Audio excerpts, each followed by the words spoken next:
Mabuhay! Kamusta kayo? Ngayon, pag-uusapan natin ang isang karaniwang kondisyon na maaaring makaapekto sa ating lahat, ang headaches. Ito ay ang nakakaabalang discomfort sa ulo o sa mukha, which can vary depende sa location, intensity ng pain, at frequency. Alam nyo ba na ang ating brain tissue ay walang pain-sensitive nerve endings, kaya't hindi ito nakakaramdam ng pain? So, saan nanggagaling ang ating mga headaches? Ito ay maaaring magmula sa number 1, network ng nerves na nasa ating scalp. Number 2, nerves sa mukha, leeg, bibig, at lalamunan. Number 3, muscles na nasa ulo, leeg, at balikat.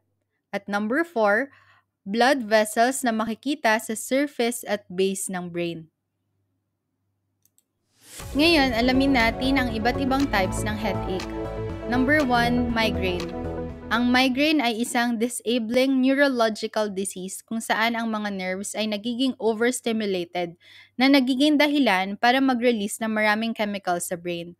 Ang sintomas na ito ay depende sa tao. Una, ang moderate a severe, often intense headache. Pangalawa, headache na isa o parehong bahagi ng brain. Pangatlo, throbbing, pounding, o pulsating pain. Ang headache na ito ay lalong lumalala pag sinasabayan ng physical activity. Ito rin ay may kasamang nausea at vomiting, pati na rin ang sensitivity sa light, noise, and or smell. Number 2, tension headache. Ito ay nakakaapekto sa parehong sides ng iyong ulo at dumarating ito ng dahan-dahan. Madalas, tila may tight band around the head. Stress at tight muscles ang pangunahing factor ng type ng headache na ito. Ang pain na ito ay madalas din na nasa batok o back part ng iyong ulo. Ang pain ay mild to moderate pero hindi severe. Number 3, cluster headaches.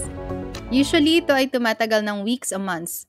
Umaatake ito ng biglaan at walang warning. Ang pain nito ay may peak sa loob ng 15 minutes. Ang ilan sa sintomas ng cluster headache ay severe pain sa one side ng iyong ulo, usually sa likod ng iyong mata. Ang affected eye ay maaaring mapula o watery with droppy lid at small pupil.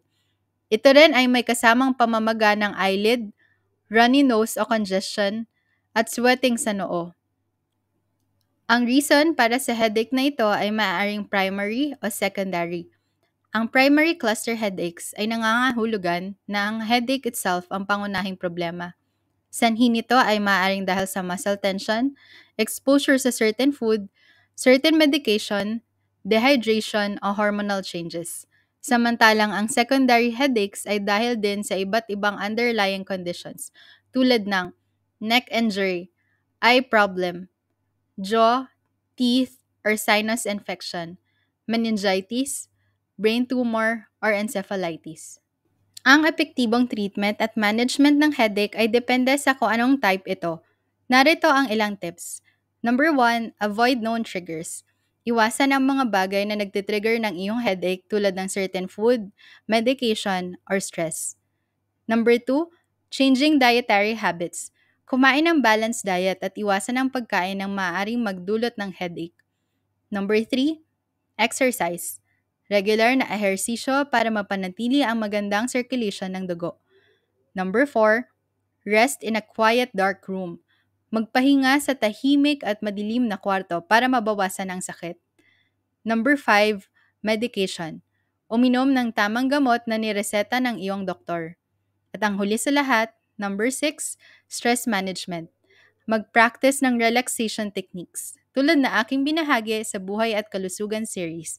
Just click the link below para sa video na ito.